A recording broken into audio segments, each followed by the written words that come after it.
Welcome back to All the Cars I've Loved Before, your authoritative podcast on automotive nostalgia, where all our guests are unique, each auto has an era, and every car tells a story.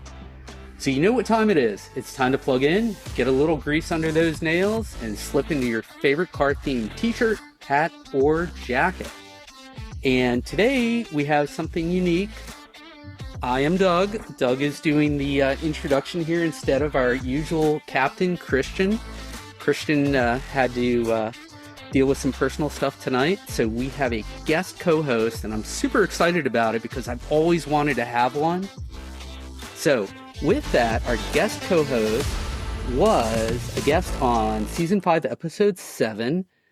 His name is Dave. We talked about his K-Car and his Volkswagen. Some people refer to him as Deputy Dave. Deputy Dave, how are you today? I am doing fantastic. I'm so proud to be here as a guest host, and I want to do the podcast proud, but I'm just here to say hello to listener land and hope I can fill some very big shoes tonight. But yeah, I'm here for it. Yeah, the 2024 Ram 1500. Yeah, the 1996 Honda Acti Street, which is a Japanese K microvan, which I saw. And actually, we put a video of you talking about it on our YouTube channel. And you have a bunch of things in common with our guest, who I'm going to go ahead and introduce. Her name is Christina Lardie. Christina, how are you? I'm doing fantastic. Thank you for having me. I mentioned that you and Dave have a couple things in common. I think it's past being an EMT, but can you tell us about yourself? Obviously, you had a career before the social media, and then tell us what you've been doing. I am a medically retired EMT from the San Francisco Fire Department. And after I retired, or right around the time that I retired, my dad passed away, and he was really into classic cars. And I had interest for a long time before he had passed. And I never took that opportunity to learn from him because my parents were divorced. They didn't live with him full time. So I didn't have the garage opportunities with him on a regular basis. And also, I was young. I was like, oh, we have all the time in the world. We'll do this once he retires and I get to a point where we can do this together. And unfortunately, we didn't get to that point. Fortunately, though, I have a car to work on and I am a noob that's going to learn how to do it with help, not by myself. None of this has been done by myself. I'm going to be learning how to actually finish the car in his memory. And you were telling us before the podcast that your dad bought this 1969 Camaro SS, and he bought it with both your names on it, right? Because that was his plan. And so you're just carrying it out. He did not tell me he bought it initially. Nice. So he was very sneaky, very sneaky. He did this with my first bicycle as well. He's like, oh, this is a cool bicycle. Let's help pick one out for your stepmother. So we're all there looking at the bikes, whatever. And then he surprises me with the bike going, oh, we were actually picking out your bike. He did the same thing with the car.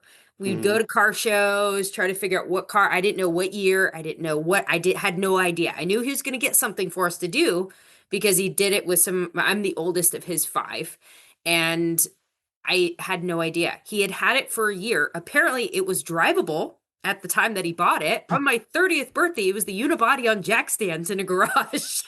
Wow. Like almost completely stripped. And I have no idea what it looked like. I have no pictures, or I don't know what the condition was when he actually got it. So, yeah, definitely from the ground up.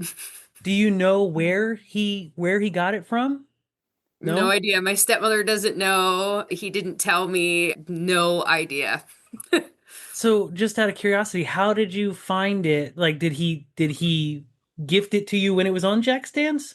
Yes. So on my 30th birthday, I was out there and he took me to, it was someone else's house that he had been storing it at. The gentleman was doing body work and paint on it, and he had stripped all the layers of paint away. So it was not even primed. It was, he started doing the jams with the color. And mind you, the color that he picked, he had not seen the color. I had imagined it in my head. We saw a bunch of colors at different car shows. I like this one. I don't like this one. I like this one, but I don't like the purple.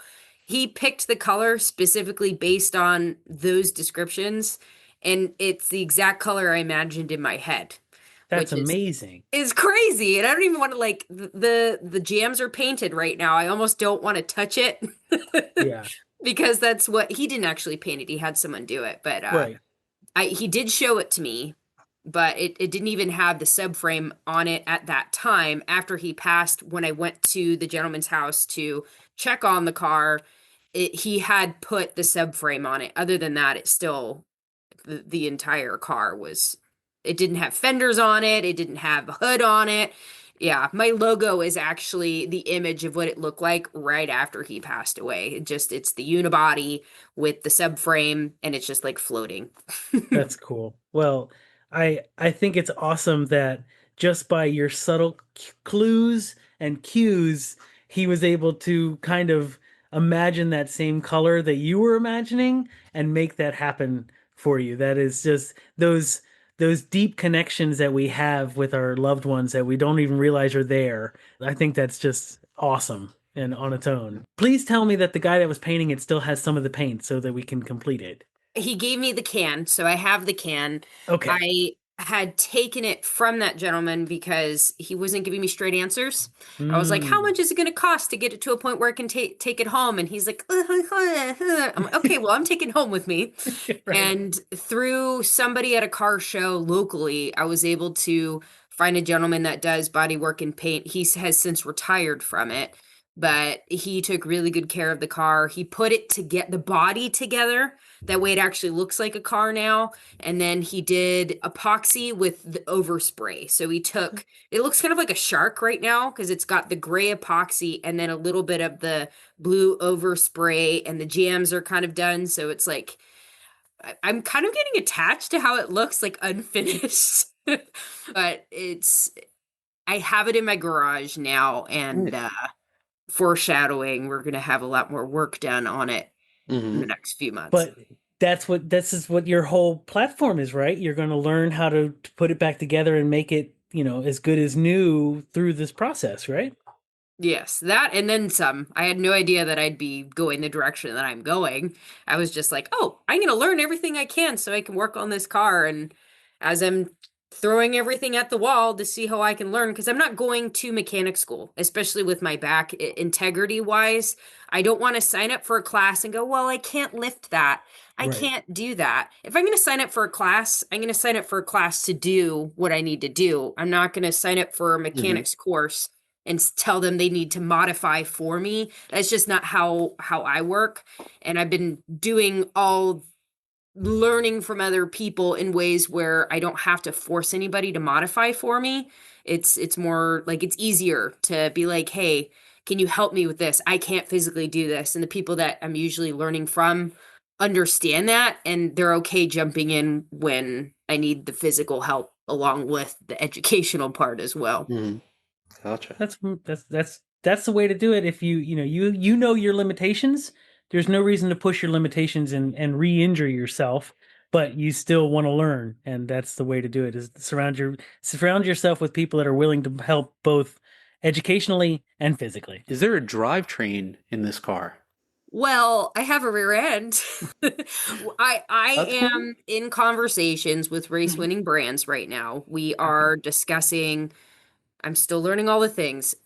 A short rod 383 because my dad wanted to do a 383 stroker, Mm. and Rich with TEM Performance, he's out of Sonoma County.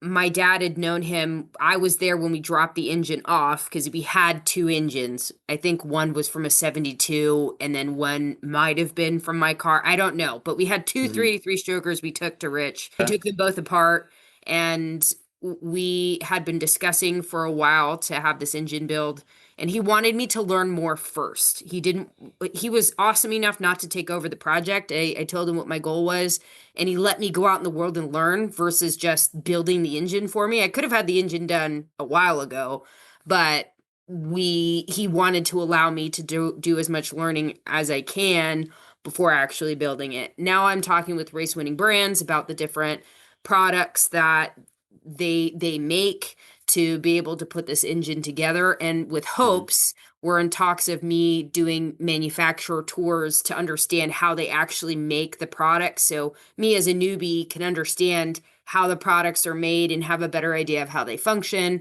And then when I go to Rich's shop, we're going to put the engine together. For the clutch, Center Force clutches have already been out to their facility and seen how they put the product together. So that was a no-brainer for me to decide to do a Center Force clutch and flywheel. And then I'm still in talks with Richmond. I believe we're going to do the RGI 5 with the 0.64 overdrive. It's going to be a manual. And yeah, that's drivetrain stuff, right? And then the rear end, I took it to some place when I first started. I think it's a True Track on the inside. It's a, 12, is it 12 bolt? That's the, now I can't remember. That is a terminology. Rear ends. That's about all I know. I'm still learning. 12 bolts. That's the whole point, though. That's what we're all learning, right? But there's a plan there. And of course, your YouTube channel, we'll talk more about it, is called Christina's Garage Gearhead and Training. That's what she's doing. Very, very impressive. You've got a plan. There's a project. Oh, yeah. So you're talking about the Creator Race team. That got me. Do you want me to start with kind of, because that is what inspired me for what I'm doing with my car? Please. Okay. So we were talking about Riley with Riley's Rebuilds. I met her my first year at SEMA. This last SEMA was my third. And Richmond Gear was so cool. They invited me to come to SEMA, and I'm like, okay, whatever. Let's go. I have no idea. Everybody's like, these are bucket lists. I'm going, I'm a noob. I know nothing. I'm showing up to SEMA anyway. I was going to some of the booths that I had recognized over going to Hot X Nights and Good Guys it's been 5 years since I started to get into this, and only 2.5 since I really started diving into it. And I had parts in my garage that my dad had left. And so I was going to these booths that matched the name of the products, trying to go, what in the world is this? I don't know how to put it together. What is this thing called? That's how I met Richmond at Hot August Nights. And Greg, I think he's their lead engineer, or one of their main engineer was the one I really met. And then he got me connected with their marketing guy, and they're the ones that got me to SEMA. So I'm at SEMA, going around to the booths. I go to the Willwood booth because I knew them from I have Willwood brakes in my garage. And Miguel goes, hey, have you gone over to the She Shed and met all the gals? I'm like, what in the world is the She Shed? I have no idea what you're talking about. He's like, oh, it's just over there. And it was with the Real Deal Revolution, with Girl Gang Garage, and there were a bunch of different groups of women that were all underneath the same booth that year. And I met Riley, and I did their carburetor rebuild workshop. And then met them again at the following SEMA and stayed in contact. And then, I think it was like 8 months ago or something like that, she started this group message with all these women that are within the automotive industry. And she goes, hey, this opportunity has come up for the Great Race. Who would want to join in? And like, me. Yes, I'll do it. I have no idea how much time it needs to take, but this is what I don't need to take time off work. So, might as well just see what happens. I was expecting to pay full out of pocket for stuff. I was not expecting any sponsors for me as an individual. I just wanted to be a part of the experience. Turns out that we had, I think, a total of like 10 to 12 women that rotated out over the 9 days that participated in the Great Race, racing her 1966 Ford Fairlane. And the rest is history. That's awesome. We did all of the things. We did the Great Race. The sponsors were so happy. Like my trip ended up being fully covered by sponsors, which was just unimaginable for someone like myself that's like new into this. And they were so happy. They invited us out back to Florida to work on the car and then prep it to do Road to SEMA, and it was on display at SEMA. that entire experience inspired me that, wow, I can actually do this with my car. So like reaching out to people that I've built relationships with, like Richmond, and just going, hey, I am being really ambitious because I have like 6 months to build my car. Can we do it? And we're gonna do the best we can. I mean, I'm putting it out that we're gonna do it, and that so I can actually, we're doing Route 66 is, Wow. Nice. yeah. I'm like, I can't not, and it's the 100th anniversary of Route 66. That's right. That's right. Well, that just Yeah. gives you more fuel to make Yeah. it happen, right? If Yeah. you don't envision it happening, it won't happen, and you are definitely off to that good start of making it happen. So kudos to you on that. Yeah. Now, one thing we also wanted to touch on is you mentioned that you also have another project vehicle that has a lot to do with your dad, and that is the 52 Chevy Pickup. Can you tell us a little bit about that? So it's not my project. It is the San Francisco Firefighters Toy Program's vehicle. So it's like their main car or the main truck that picks up and drops off toys for kids, also delivers helmets and bicycles, and does a lot of good for the community. It was it was rebuilt and dedicated to my dad. My maiden name is Altenberg. That was my dad's last name. So they call it the Altenberg.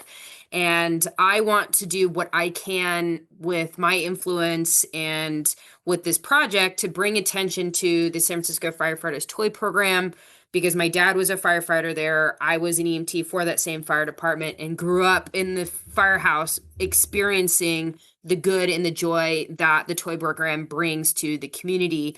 And they are the nonprofit that I want to speak about throughout this entire journey.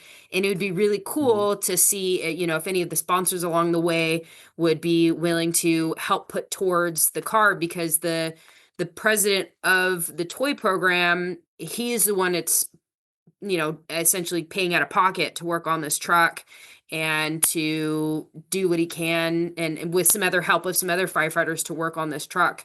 So it would be really cool to be able to make the connections there, to be able to help work on it. And I told them I would love to be a part of it as well if they can teach me as we're working on the car, because they have a whole list of things that they want to do on it. It is the original red lacquer paint as well. Really? Yeah. Wow.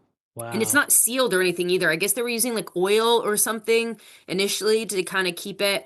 But I was like, it'd be kind of interesting to talk to some of these companies. Like I've heard of Poppy's Patina, or like some of these other ones that make product that is specifically for preserving patina vehicles. Like it's a very nice condition from the outside. Like you wouldn't have guessed it to be the original paint. It's not like a bunch of like scratches. It looks really nice and red, like firefighter truck red with the Christmas red, it's a really cool You truck. know how we firefighters are. We love our red trucks, right? Yeah.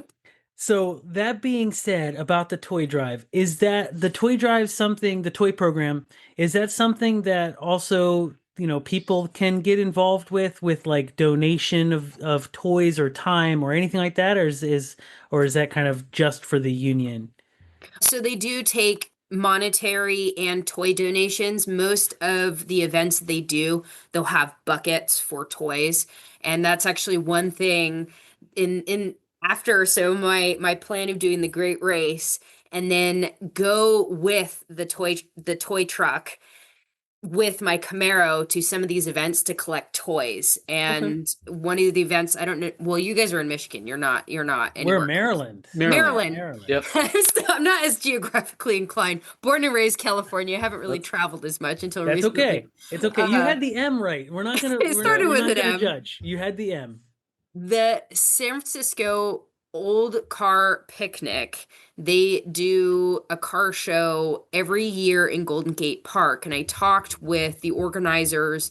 We're still in talks about it. I hope that in fall of 2026, I can bring my Camaro with the toy truck, with also historic apparatus to the event. And I would love to have like a truck full of toys that have been donated, like in tow, to bring it all the way down, because I'm about, without traffic, like 2 hours ish from Sacramento to San Francisco. If you are anywhere near here, you know that traffic is horrid. So I've heard. the goal would be to have like closer to the time. I can say if people wanted to directly donate toys that I could maybe do an Amazon wish list or something to my PO box that, we could do a bunch of toys. They know that the toys were received. I've done something similar with a local school where I'll have people send toys and I will video and show where all the toys are going so people know that it's received, that I'd be bringing them. At least that's the idea that I have in my head.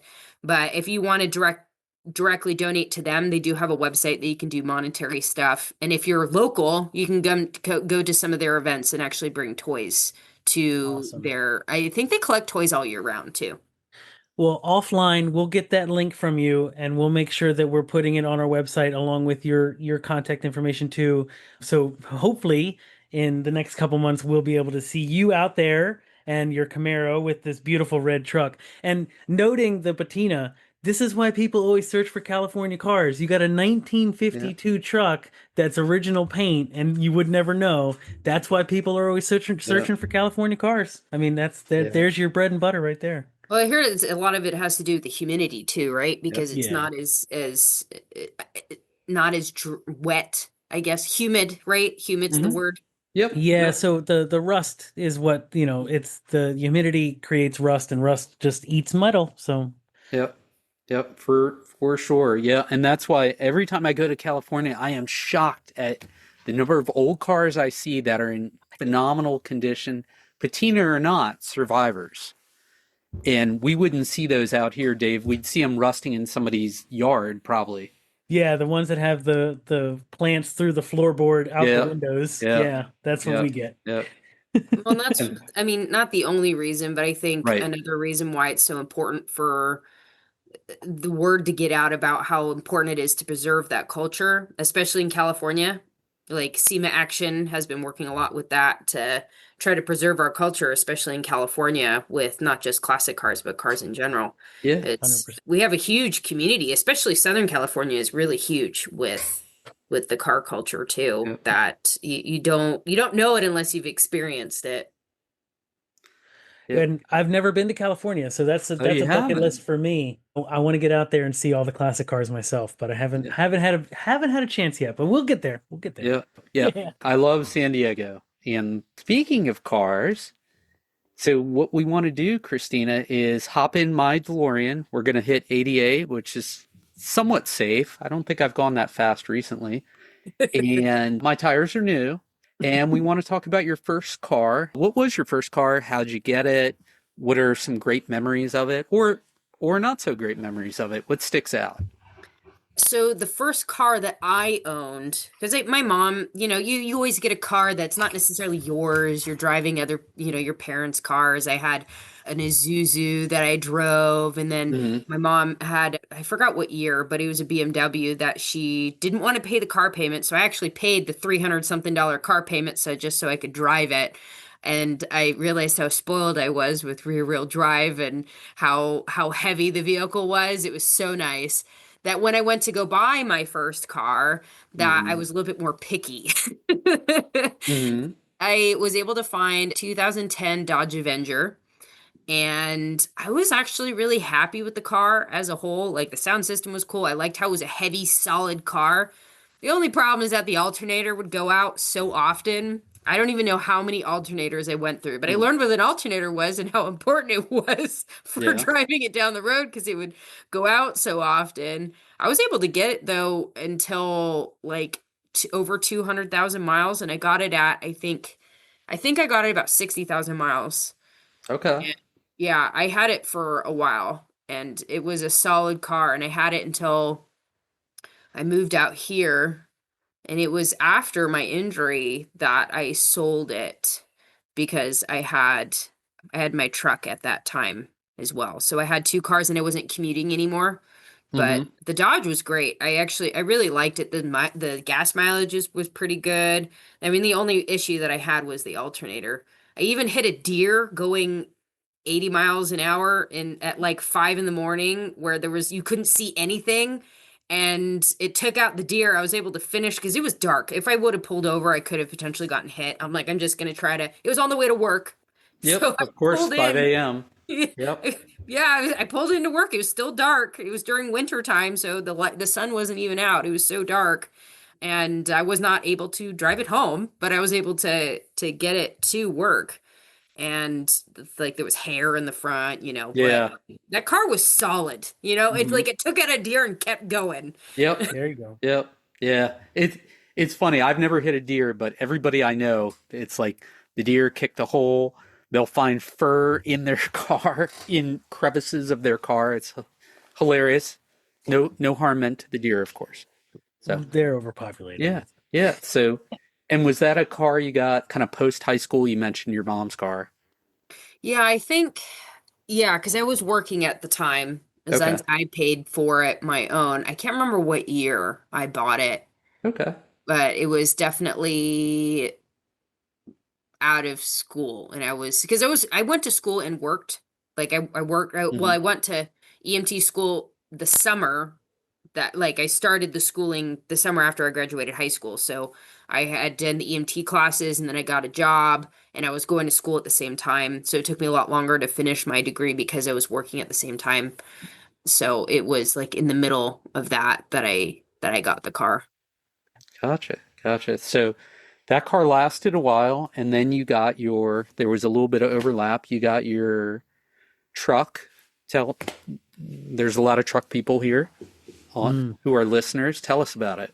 Well, when I was young, my dad had a Chevy Silverado. It was white, single cab, and I remember that he would, with my parents being divorced, he would do the pickup with Hmm. us in the truck, and we would drive long distances in the truck to go to either his place or my Oma, my grandmother's place.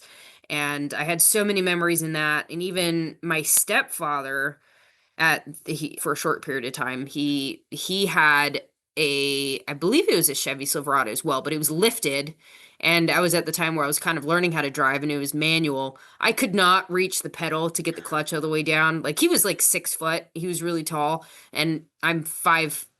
I like to say 5'6", but I'm actually like 5'5" and a half, like but trying to get the clutch all the way down in that car, the whole bench seat I had to bring all the way up. I'm like, okay, Hmm.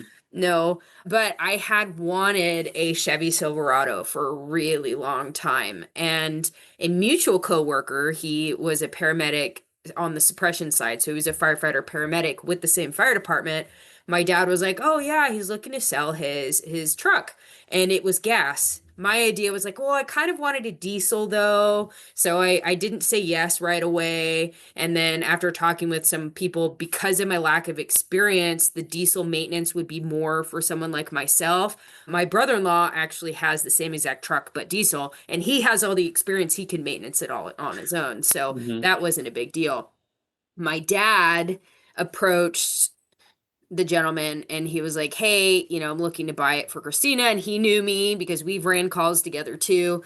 And my dad, I don't know what he paid for it because he only let me pay him 3 grand. So he, like, indirectly helped me buy my first truck, a 2006 Chevy Silverado 2500 heavy duty with the full extra cab, and it has a camper shell as well. And it is a really awesome truck. I was told that the engine was a really good year, that like 2007 they started making the engine a little bit different. So a lot of the people I talked to were like, yeah, 2006 is a really great year. Hmm.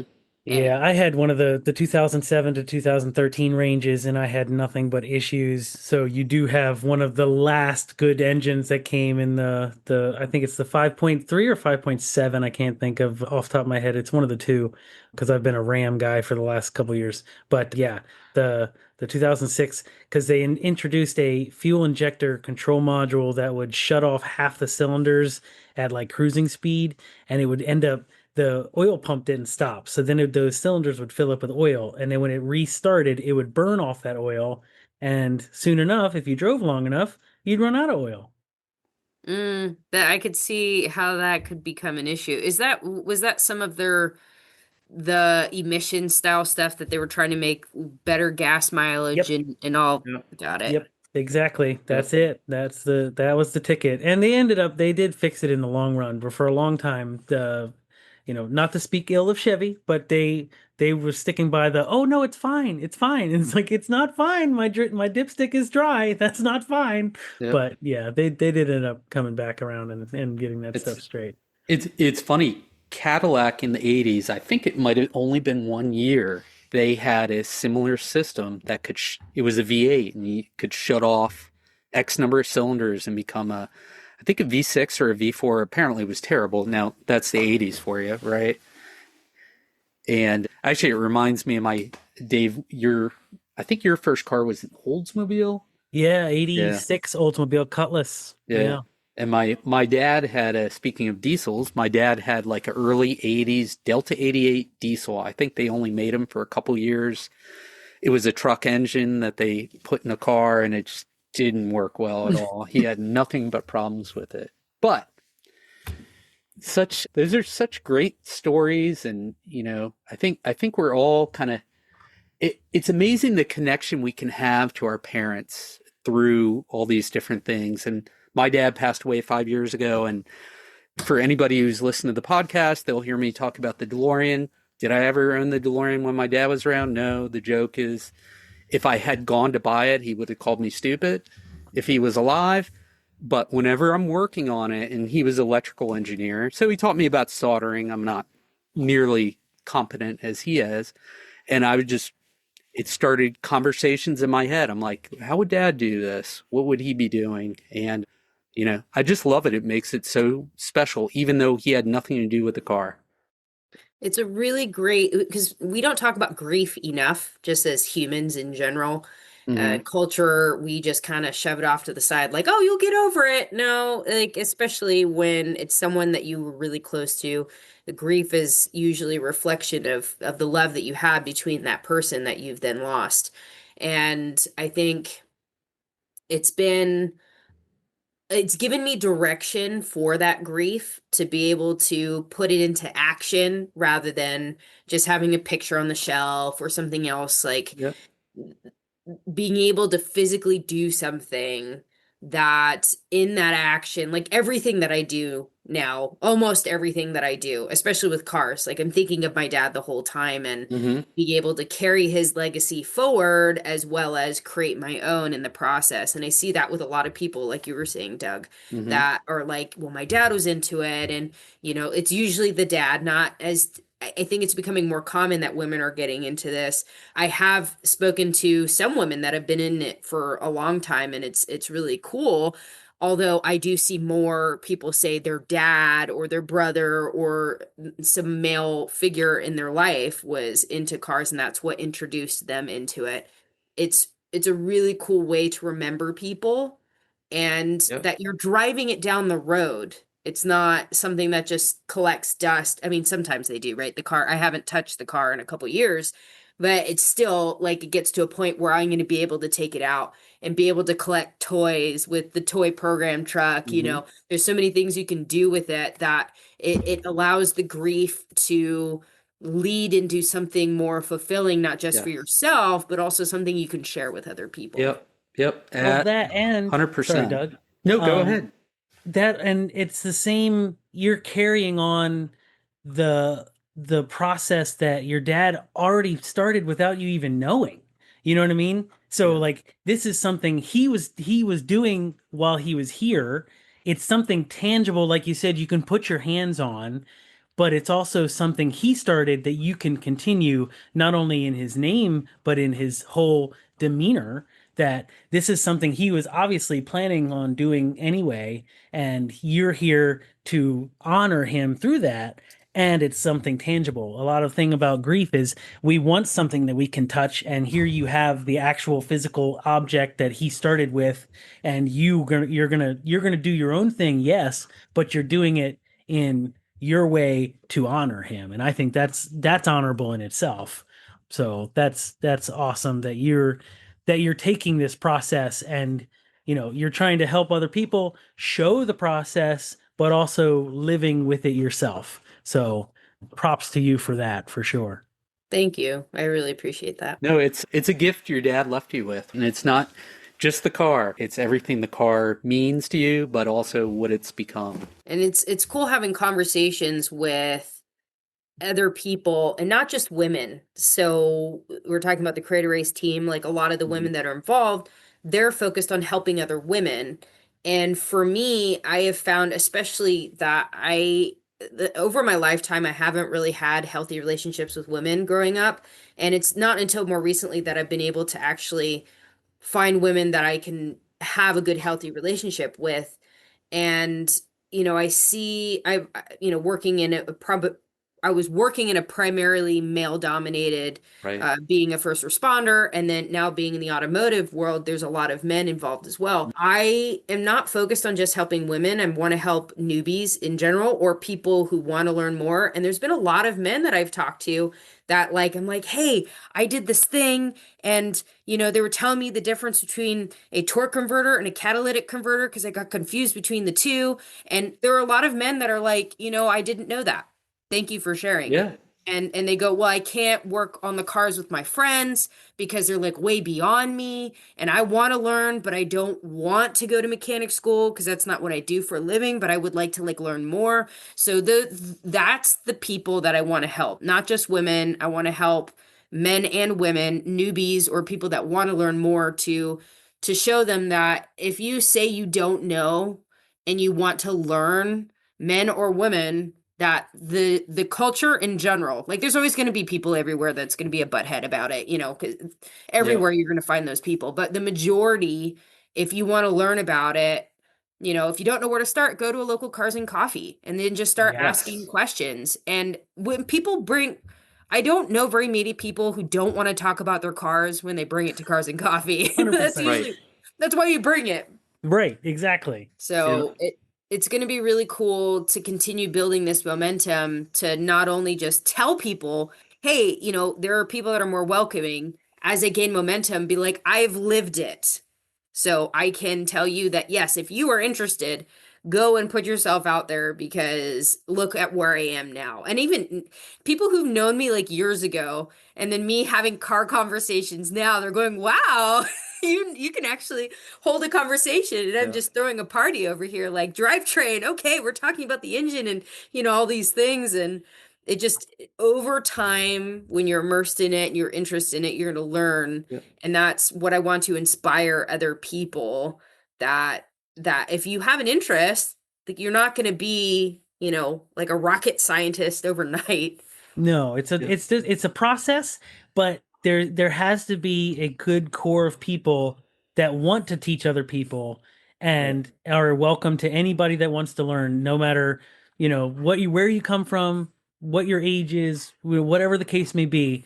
If I have knowledge, I want to help you gain that same knowledge, and I think you're doing a great job of kind of fostering that idea.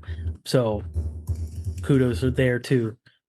So the one question we always have to ask is, what if, budget's not a thing, whatever the case may be, what would be now that you've been through all these car shows and been to SEMA, I mean, I'm even jealous of the SEMA thing. What is your dream car? What would be that thing that you could put in your garage to make yourself feel good? It doesn't have to be expensive, but I'm just saying, whatever that car might be, what would be the one that you would pick for yourself at least?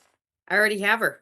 My 1969 Camaro, yeah. Her name is Blue. And I understand that. And But I am really excited because I'm actually going to be building her this year. right. So that's where me asking for help comes in handy, because, building a car is not cheap. So it's going to be an interesting process. But yeah, she is the one. I don't need any other ones. I look at all the other cars and I see mine. Well, and that's awesome that you've already got that part of it, because there's a lot of them, like even me, I have a whole list of dream cars. I could sit here for another hour just listing off my dream cars, but that's just because I'm never satisfied.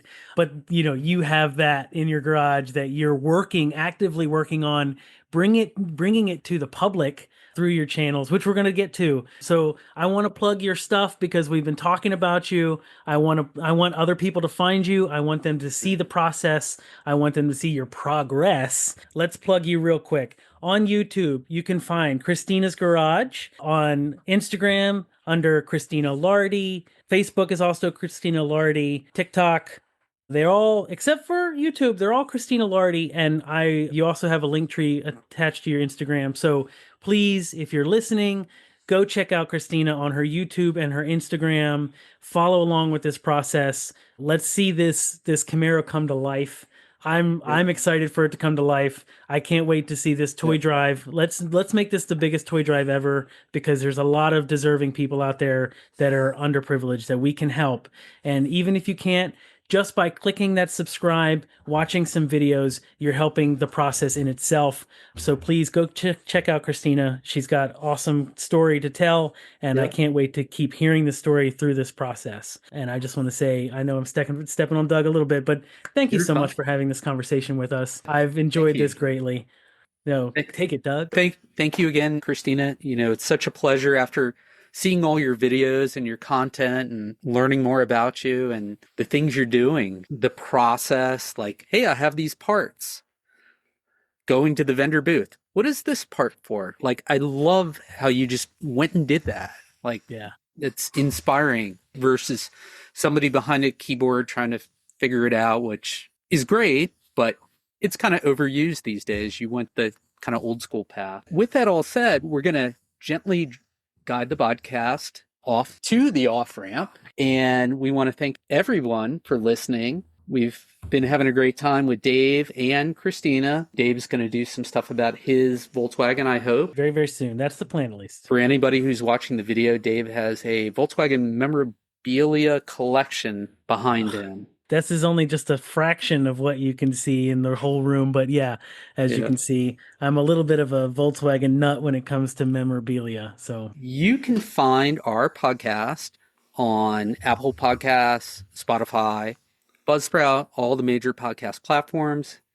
We have new content coming out every Tuesday, #TorqueTuesday. You have just heard the high-revving, low-mileage, late model, heard around the world, authoritative podcast on automotive nostalgia. He's Dave, I'm Doug, and she was Christina.